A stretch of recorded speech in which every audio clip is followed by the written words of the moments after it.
L'effondrement de l'armée française crée une profonde inquiétude dans une Suisse qui craint d'être envahie.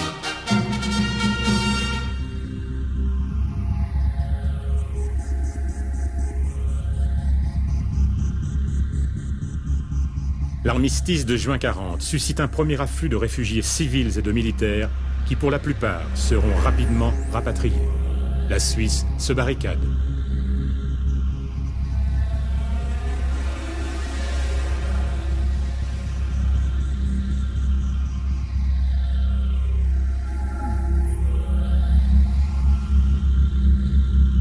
Berne ordonne la fermeture partielle de la frontière, renforce les contrôles et limite le passage, à quelques routes, à certaines heures.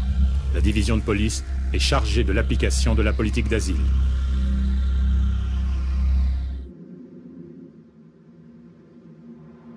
Le Conseil fédéral impose le visa pour entrer en Suisse, ordonne l'expulsion de toute personne arrivée de manière illégale et précise qui peut être accueilli ou refoulé, renforçant ainsi les mesures prises avant la guerre.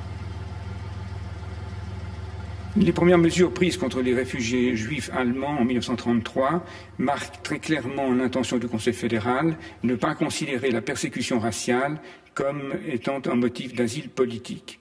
Cette idée a inspiré les autorités fédérales dans les mesures qu'elles ont prises et qui s'explique ces mesures en grande partie par, d'une part, la crise économique des années 30, d'autre part par l'anticommunisme et finalement par cette xénophobie qui court à travers toute l'histoire de la Suisse de l'entre-deux-guerres et qui inspire notamment ce qu'on appelait l'Überfremdung, c'est-à-dire la crainte de la surpopulation étrangère, cette espèce de réaction de peur de nombreux Suisses devant les événements extérieurs et devant l'afflux de la population étrangère en Suisse à cette époque.